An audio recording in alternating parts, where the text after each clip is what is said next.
Hola, ¿cómo les va? Bienvenidos a una nueva semana de entrevistas en Telediario Televisión. Soy Guillermo Jeremías. Les propongo en el día de hoy analizar algo que está en discusión, promovido por amplios sectores de la población, resistidos por otros, pero que da la impresión que es un avance hacia un modelo que hoy, desde lo económico, pero también de lo social, no está dando las respuestas que se necesitan. ¿A qué estamos refiriéndonos?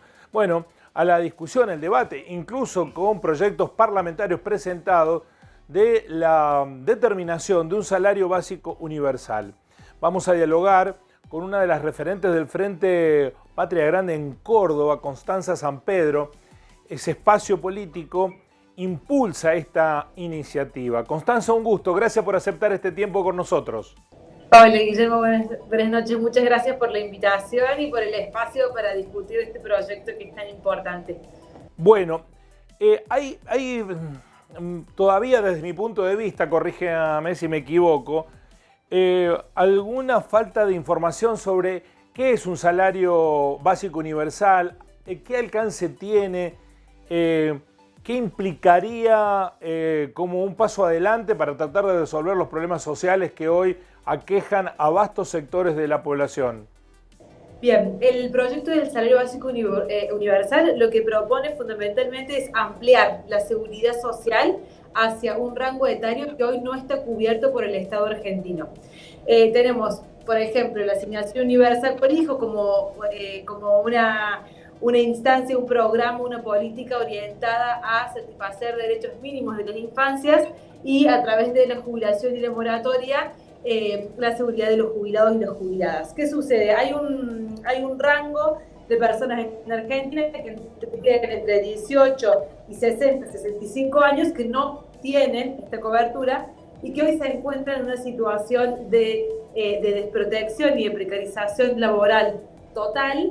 Y ante eso es que nosotros proponemos que el Estado tiene que darles una respuesta. Y ahí partimos de un presupuesto que es fundamental, que es que todas esas personas de algún modo realizan tareas que son trabajo, solamente que no están reconocidos como tales. Eso puede ser, por ejemplo, y fundamentalmente el caso de las trabajadoras del cuidado, quienes, mujeres en su mayoría, que dedican muchísimas horas de su tiempo en tareas de cuidado hacia adentro de sus hogares o incluso en espacios comunitarios y que no perciben ninguna remuneración por ese trabajo y que es a lo que dedican toda su jornada, digamos. Después están trabajadores y trabajadores informales, trabajadores y trabajadoras de la economía popular no organizada, cuentapropistas y monotributistas de las categorías más bajas, digamos. Entonces, todas esas personas hoy están con un problema básico que es no tener un ingreso fijo que permita la subsistencia. Ante esa situación, una de las principales respuestas que dio el Estado, sobre todo en el marco de la pandemia, fue el IFE, el Ingreso Familiar de Emergencia, que fue un primer gran indicador de la cantidad de personas que lo demandaron, es decir, la cantidad de personas que no cuentan con ingresos fijos. Por lo cual, y a partir de esos datos, y también trabajando en la articulación entre diferentes programas sociales, es que hoy la propuesta del salario básico universal alcanzaría un universo de más o menos 7,5 millones de personas a lo largo y ancho de todo el país, para que puedan tener un ingreso de 15.000 pesos y que garantice incluso que muchas de estas personas no solamente mejoren su condición de vida, sino que en la gran mayoría de los casos puedan tener acceso a la canasta básica alimentaria, que hoy está siendo uno de los graves problemas a los que atender de manera urgente en nuestro país. Constanza, ¿esto está pensado sin contraprestación de por medio?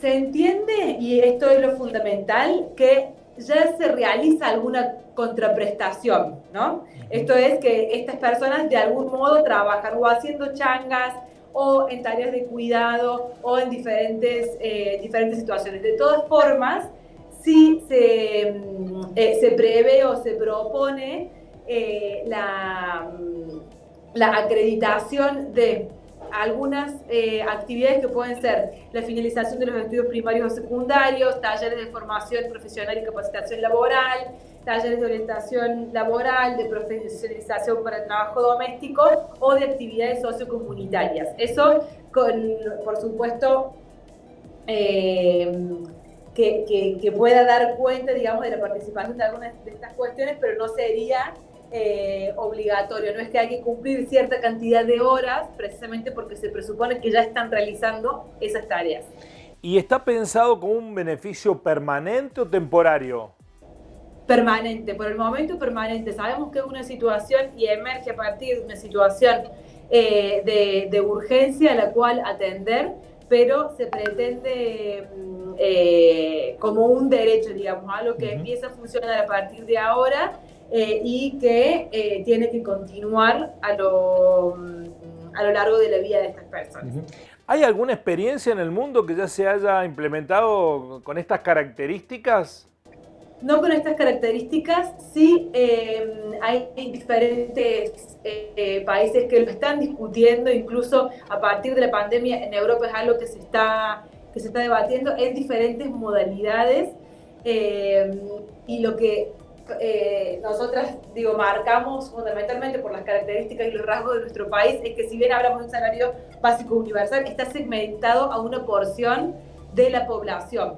En otros países o en otros debates se habla de un ingreso ciudadano y demás, que sí se aplica a la totalidad del universo de ciudadanos y ciudadanas. En este caso, tiene como objetivo atender a un sector particular, que es un sector históricamente postergado y vulnerado, y que lo demanda y necesita con urgencia. ¿Y qué pasaría con los actuales beneficios que se tienen? Eso, si se implementa el salario básico universal, ¿esos beneficios se caerían? Actualmente la incompatibilidad sería con el potenciar trabajo, es decir, una persona podría optar entre el potenciar trabajo o el salario básico universal con la tarjeta alimentar o con las becas Progresar. Esas son las incompatibilidades. En ese caso la persona se inscribiría y podría optar por una o por la otra. Y después hay otras cuestiones, por ejemplo, si una mujer recibe la asignación universal por hijo, se sobreentiende que esa asignación está direccionada al niño o la niña de quien está a cargo y este salario básico universal se piensa que es para ella misma, ¿no? Es un ingreso individual, entonces en ese caso no sería incompatible, pero sí con otros programas. Y la idea es que en el proceso de aplicación no se superpongan, sino precisamente que se articulen y se opte por lo que sea mejor para la persona en el contexto en el cual se desempeña. ¿Quiénes no podrían acceder a este beneficio? Trabajadores formales en blanco, monotributistas de categorías altas y quienes hoy forman parte de la economía popular organizada, es decir, que trabajan en cooperativas o en unidades productivas y reciben a partir de su trabajo la remuneración del potencial trabajo. Está bien, tampoco jubilados y pensionados con la mínima. Jubilados y pensionados con la mínima no. En este punto, ¿ustedes creen que la Argentina tiene los recursos para aplicar la posibilidad inmediata de debatir y aprobar un salario básico universal?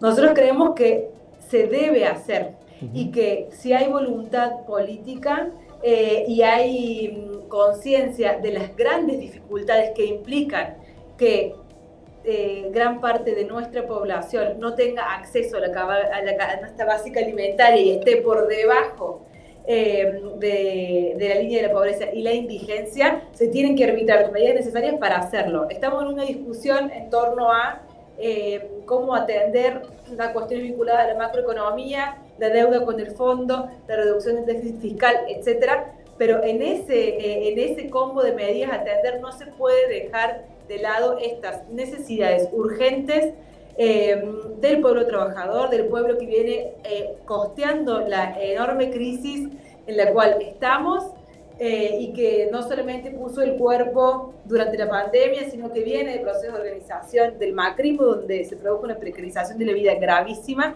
Entonces creemos que es momento de que la política tome las decisiones que hay que tomar. Esto representaría menos de un 1% del Producto Bruto Interno, y hay diferentes propuestas en las cuales estamos trabajando y que incluso están contenidas en el proyecto, que tiene que ver con hacer reasignación de fondos, lograr regímenes tributarios más progresivos. Ahora se va a discutir en el Senado la renta inesperada. La renta inesperada, exactamente. Tenemos como antecedente también el aporte de las grandes fortunas, que no estaría mal que se vuelva a evitar, pero creemos que cualquiera de estas medidas se puede tomar para no poner como excusa la no emisión de dinero para poder garantizar este derecho básico.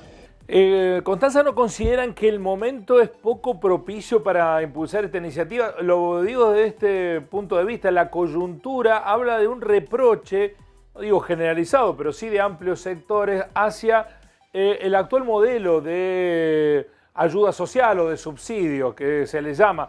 De hecho, incluso a la lógica que está imperando que sean las propias organizaciones sociales las que distribuyan esos subsidios. ¿Es posible en este escenario plantear esa discusión? Precisamente creo que es el momento de plantearla. Digo, se abrió un debate que para mí, para nosotras, es muy importante dar, y tiene que ver con la discusión en torno al trabajo fundamentalmente, y a las maneras en que ese trabajo se organiza. Y ahí nosotros partimos, quienes trabajamos o quienes construimos con compañeros y compañeras de Economía Popular, de que el trabajo tal como lo conocemos, como lo conocíamos hasta ahora, la idea del pleno empleo, de las condiciones laborales de ese trabajador en blanco, hoy no pueden contener a la inmensa mayoría de nuestro país. Y eso es un problema. De eso hay que dar respuestas, ¿no? Entonces, el capitalismo no incluye, en el capitalismo no hay lugar para todos, y a partir de la exclusión de este sector de trabajadores y trabajadoras, ellos inventan su propio trabajo, que no cuenta con una remuneración. A partir de eso, las organizaciones acompañaron los procesos, generaron instancias de trabajo y mejoramiento de las condiciones, y creemos que eso tiene que ser profundamente valorado. Hay una voluntad de estigmatizar a las organizaciones sociales cuando son las que le vienen poniendo el cuerpo a las crisis y acompañando precisamente estos procesos de lucha y de organización que son centrales para nuestro pueblo históricamente. Ahora, ese debate lo tiene que, obviamente, marcar las limitaciones que tenemos las organizaciones para dar respuesta también, y cuando hay abusos de poder hacia el interior de las organizaciones, o extorsiones o prácticas que son reprochables y que hay que denunciar, por supuesto. Eso no quiere decir que tengamos que hablar mal de las organizaciones o presuponer que el Estado puede contener efectivamente a todos. Entonces, la propuesta del salario básico universal es perfectamente compatible, y de hecho tiene que darse en articulación con el fortalecimiento de la economía popular. Y ahí es central que se sostenga, por supuesto, el potenciar trabajo, se desarrollen políticas de fortalecimiento de esas unidades productivas a través de bancos de herramientas, formación y especialización en los trabajos que se desarrollan, mejora de las condiciones de trabajo, por supuesto, y que a la vez reconozcamos que hay todo un núcleo de trabajadores y trabajadoras que no van a entrar dentro de esas cooperativas, dentro de espacios de trabajo, dentro de las organizaciones sociales, pero que sin embargo merecen tener un reconocimiento por su trabajo. Entonces, para nosotros es compatible, es importante dar este debate, y también es una oportunidad para reivindicar los procesos de organización para muchos y muchas de nosotras que han sido centrales y que efectivamente han acompañado la salida de procesos muy difíciles, desde el hambre, violencia de género, consumos problemáticos. Eso es lo que hacemos las organizaciones. Entonces tenemos que tener la posibilidad de defendernos y de reivindicar nuestro trabajo, y a la vez tener la claridad de exigirle al Estado cuáles son sus tareas y qué es lo que tiene que hacer para generar las transformaciones estructurales que necesitamos, pero que por el momento implicarían una mejora en las condiciones de vida de gran parte de de nuestros compatriotas que no son de nuestras organizaciones, porque de hecho muchas de nuestras organizaciones trabajan y articulan en el marco del potencial trabajo, sino que están por fuera de eso. Entonces, tener la grandeza de acompañar y de proponer esta lucha para nosotros también es fundamental. Bueno, aquí hay dos cuestiones sobre las que me gustaría conocer su opinión. Una es, ¿este salario básico universal saltearía a las organizaciones como el Polo Obrero, el Movimiento Evita, que han recibido recursos y administran recursos y que están en el centro de una discusión por esta cuestión que parte de esos recursos los utilizan para financiar la propia organización? Y la otra cuestión está ligada con el Estado. Al saltar las organizaciones, hoy está queriendo que sean la política, digo, los municipios o la provincia las que administren este tipo de ayuda. ¿De esta forma ustedes creen que se evitaría esa manipulación en el manejo de los recursos? Con respecto a la primera pregunta, el salario básico universal lo entregaría directamente el ANSES, o sea, no habría intermediarios. Se solicita una inscripción y a partir de ahí se cobraría el salario y luego la certificación de los cursos o los trabajos, etcétera, tendrían que presentar en el ANSES la certificación de esas actividades. La discusión sobre los potencial trabajo y quién los gestiona no se resuelve únicamente a través de sacar sacar el manejo de esos recursos de las organizaciones para que pase a los municipios, porque de hecho hay muchas tareas que los municipios no desarrollan, no despliegan y no reconocen la naturaleza del trabajo que realizan las cooperativas y espacios de trabajo. ¿Qué se necesitan? Auditorías, por supuesto, para que se vean que no se estén incurriendo en faltas, en manipulaciones, en que se obtenga parte del salario por parte de las organizaciones y demás. Exigir la transparencia son diferentes mecanismos que pueden servir para garantizar que funcione del mejor modo posible, pero la manera no es quitarle ni deslegitimar los procesos de las organizaciones sociales, sino muy por el contrario, es necesario fortalecerlas, así como los mecanismos a través de los cuales las organizaciones acompañan los procesos de organización. Bueno, la invito desde su especialidad, licenciada en filosofía, a filosofar respecto de esta cuestión de fondo, porque hoy hay en la sociedad, no digo todos, pero en algunos sectores, una resistencia a este tipo de ayudas porque consolidan la dádiva como una manera de someter al ciudadano y lo desestimulan a la iniciativa particular, a la búsqueda propia. ¿Usted cree que no es así? Yo creo que no es así y que cualquier persona que conoce a un trabajador o trabajador que se encuentra en la informalidad podría dar cuenta de la cantidad de horas de trabajo que destina, de la cantidad de tareas y acciones que realiza y las dificultades que tiene frente al mercado, frente a una sociedad que lo expulsa y frente a las múltiples demandas de ese sistema en el cual no puede dar respuesta. Entonces, digo, la idea de que los planes es para los vagos o que las dádivas malacostumbran, eso me parece que hay que corrernos de pensar eso desde esa lógica de atribuir una definición individual en las lógicas de exclusión que forman parte de un sistema. Porque nadie elige en este país ser pobre, nadie elige no trabajar, nadie elige no poder tener plata para comer o para dar de comer a sus hijos y a sus hijas. Creer eso es no solamente no tener sensibilidad social, sino no conocer la situación de gran parte de nuestros compatriotas. Pero está claro eso, pero ¿no sería mejor darle más oportunidades, mejorar las oportunidades antes que consolidar una ayuda permanente?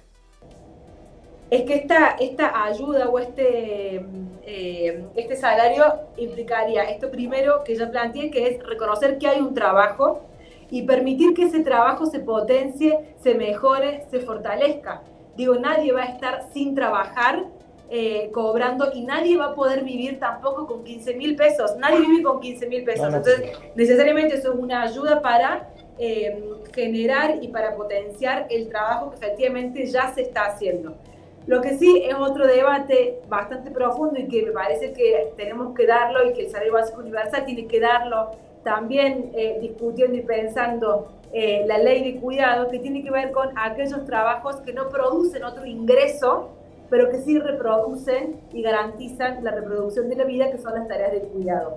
Entonces, a estas compañeras que están trabajando 24 horas al día, 7 días por semana, cuidando a sus hijos y a sus hijas, a sus hogares, acompañando a vecinas a hacer trámites, juntándose con otras vecinas a hacer la olla y darle de comer a los chicos y las chicas del barrio, poniendo su casa y su celular para poder ayudar a los niños y las niñas a hacer las tareas. Bueno, todo eso que no genera un ingreso aparte y que implica trabajo, pero que este sistema, de nuevo, en las múltiples desigualdades de género que nos afectan, desconoce la importancia de estos trabajos, y así como también la remuneración que debieran tener. Me parece que es un capítulo aparte en el cual tenemos que seguir trabajando, pero muchas quienes venimos aportando y trabajando desde el feminismo reconocemos que esta es una política profundamente feminista, que es necesario profundizar y ampliar y abrir este debate también para terminar con estas grandes desigualdades en torno al acceso al trabajo y el reconocimiento del trabajo entre mujeres y varones.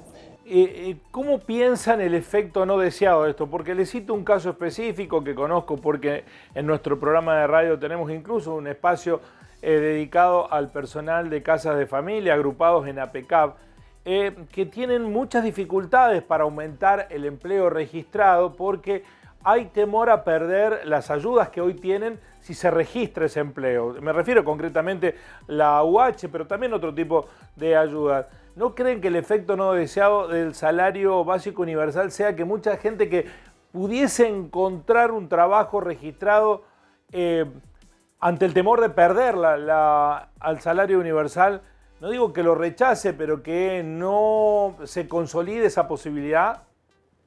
Eso es un riesgo, pero que tiene que ser evitado. Y ahí nosotros pensamos que este salario, si bien tiene que consagrarse como un derecho, después tiene que permitir que los trabajadores y las trabajadoras que cobran el salario básico universal puedan insertarse a diferentes espacios de trabajo, no solamente con eso. Entonces digo, si hay buenas condiciones para trabajar, hay mejores condiciones para trabajar en otro espacio, que eso no sea un obstáculo para renunciar a ese derecho, ¿sí? Y eso se puede absorber tanto a través del mercado formal como de las cooperativas, unidades productivas, y creemos que a la larga, o sea, nuestro objetivo, la idea es que esos trabajadores no se queden únicamente cobrando el salario básico universal, sino que puedan potenciar y mejorar sus condiciones de trabajo, al menos gran parte de ellos y de ellas.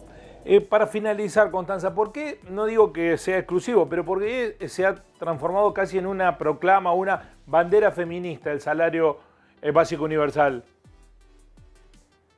Para nosotros es una política feminista, primero porque las principales afectadas por la inaccesibilidad al mercado laboral son las mujeres y las disidencias.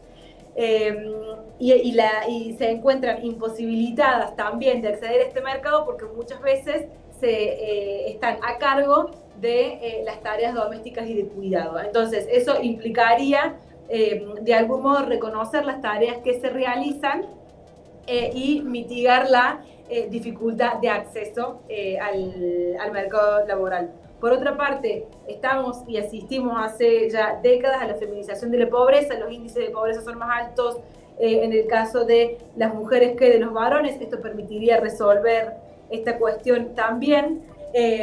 Y por otra parte, y esto no es menor, podría otorgar independencia económica, que es una de las razones por las cuales en muchas ocasiones, frente a situaciones de violencia, las mujeres se ven obligadas a quedarse en sus hogares. Entonces, una ayuda económica permanente también garantiza y permite esa independencia que es fundamental. Pero por supuesto, se abre este otro debate, que es que es fundamental, que tiene que ver con las tareas de cuidado y con generar las condiciones para que esas mujeres y disidencias que hoy están expulsadas del mercado laboral puedan trabajar y ver reconocido su trabajo. Bueno, y para finalizar, Constanza, ¿cuán optimista o cuán pesimista son respecto de la aprobación de esta iniciativa? Leyendo el escenario político, con un país tan dividido, con una oposición tan consolidada y tratando de evitar que se le vayan votos por derecha, consolidando su esquema de pensamiento capitalista, y un oficialismo dividido, con cada vez más debilitado el espacio progresista, si se puede entender así. Digo, ¿son pesimistas o tienen una cuota de optimismo? Digo, hay iniciativas, la reforma de la Corte Suprema no puede salir, la renta inesperada está trabada, la reforma del Poder Judicial en general no sale. Digo, hay una serie de cuestiones pendientes justamente por esta trama política en la que estamos. ¿Ustedes en este escenario lo creen viable al proyecto? Creemos que el proyecto tiene que salir. Ahí puede primar un optimismo de la voluntad, es cierto, pero sí tenemos la claridad de que la política hace ya meses, por no decir más tiempo, viene demasiado preocupada en los problemas de la política y alejada de las necesidades y demandas urgentes. Eso es un problema y eso se intentaron de diferentes medios. Nosotros venimos hace más de un año discutiendo el salario básico universal. En mayo es una presentación, no fue tratado en el Congreso. Y hoy creemos que sí hay condiciones a partir de las discusiones, de la visibilización de esto, pero también de la gravedad de la situación económica y social en la que estamos. Entonces, frente a esa oportunidad, intentamos por muchas vías, a través de diálogos y consensos del interior y frente de todos. Hay muchos sectores que están de acuerdo efectivamente, y cuando esas vías no alcanzan, empezó un plan de lucha que funcionó con más de 300 asambleas el miércoles en todo el país para discutir el salario básico universal. Ayer hubieron movilizaciones convocadas por la UTEP y diferentes organizaciones. El próximo 20 vamos a tener otra jornada de lucha, que es la única forma en que esa demanda sea escuchada y efectivamente apropiada. Y no vamos a descansar hasta que el salario básico universal no salga. Así implica incluso tensiones y discusiones hacia adentro del frente de todos. Muchísimas gracias, Constanza, por este tiempo, y hay que darla a la discusión, al menos hay que darla, así que bienvenido sea. Bueno, muchas gracias, Guillermo. Un abrazo grande. Hasta la próxima. El salario básico universal en un país que tiene amplios sectores de la sociedad demandando respuesta en el medio de un proceso inflacionario incontenible y que golpea siempre a los de más abajo, que generalmente son los que están esperando un beneficio de estas características. Los encuentro en una próxima entrevista de Telediario Televisión. Gracias por estar ahí. Así son las cosas.